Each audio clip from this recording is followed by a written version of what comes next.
Okay, picture this. You're in a really high-stakes conversation. Maybe you're trying to negotiate a raise, or maybe it's a first date that's going okay. And then suddenly it hits a wall. The conversation just dies. This huge, gaping silence opens up, and the air gets thick. You feel that frantic heat rising in your chest? That's your primal brain just screaming at you. Say something, anything. Fill this void right now. And of course, you do it. You crack some nervous joke, ask a totally pointless question, or even worse, you start rambling, just over-explaining yourself. You're just pouring words into that empty space, desperate to put out the fire of awkwardness. And right there, in that single moment of panic, you just handed over all of your power. You've lost the frame. You see, almost everything you've ever been taught about communication is probably wrong. We're always told communication is key, right? That talking more is always better.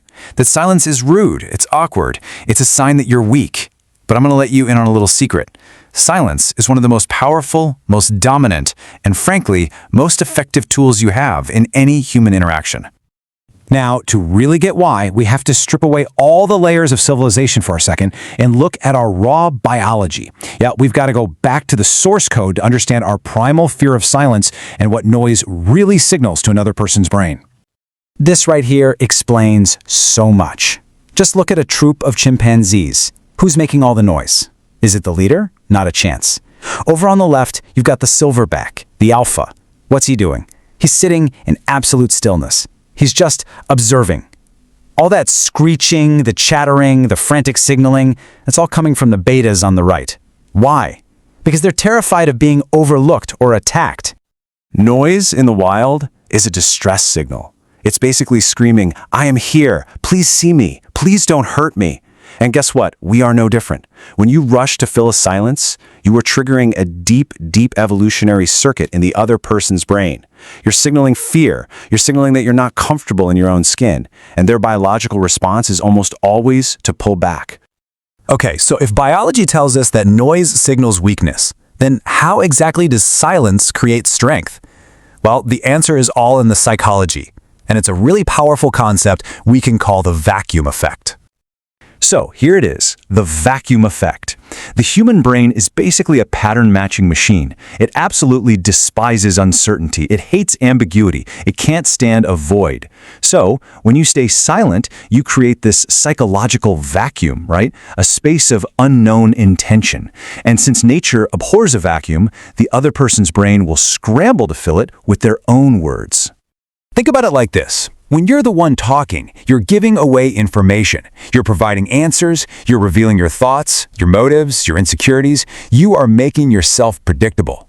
You basically become a puzzle that's already been solved. There's no mystery left for the other person to even think about. But when you are silent, oh man, you become a black box, a total unknown.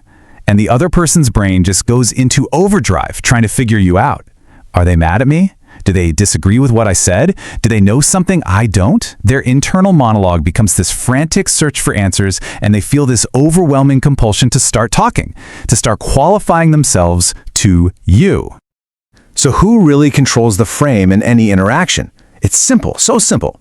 The person who is most comfortable with the silence is always the one in control.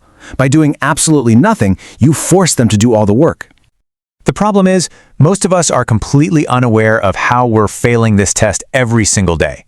So in this next section, let's look at the common power leaks that signal submission without you even realizing you're doing it. Come on, we've all been guilty of these. Ever sent one of those giant text walls, 3 long paragraphs to answer a simple one-line question? That's visual desperation. Or what about the nervous laugh? That little "hey" you tack on after making a serious point. That's a submission signal. You're literally apologizing for your own thoughts, trying to soften a blow that nobody was even expecting. But the most damaging one of all is the J.A.D.E. trap. That stands for justify, argue, defend, and explain. When a client questions your price or your partner questions a decision, is your first instinct to launch into a huge defense to make them understand? You have to stop.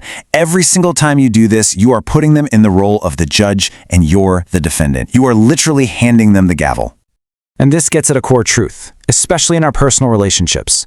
We're told vulnerability is a strength. So we share our every move, we explain our every thought, and we leave absolutely nothing to the imagination. And what's the result? There's no territory left for them to explore. desire needs distance. And respect needs a little mystery. Without that depth that silence provides, you're just a shallow puddle. So, how do we fix this? How do you reclaim your edge without turning into some cold, silent robot? Well, the solution is to practice strategic withholding. It's all about being intentional. And honestly, it's way simpler than you think. Here are 2 things you can start doing immediately. First, the 3-second rule. From this moment on, before you answer any real question of substance, you're going to pause for 3 full seconds. Then you speak. This one tiny change moves you from just reacting to actually responding. It signals thoughtfulness and control. Second, you have to starve the beast. That compulsive need you have to explain and be understood, that's a beast, and it craves validation. Stop feeding it. Get comfortable with people not knowing your every single motive. And this brings us to maybe the most powerful tool in your entire arsenal.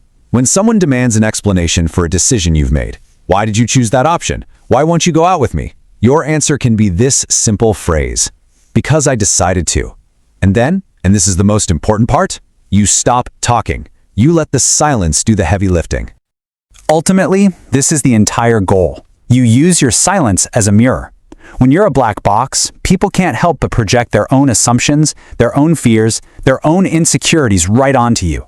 They will tell you everything you need to know, simply by trying to fill the void that you've created. I'll leave you with this final thought. We live in a world of constant noise, where absolutely everyone is screaming to be noticed. But what if the only way to be truly heard is to be the one who says nothing at all?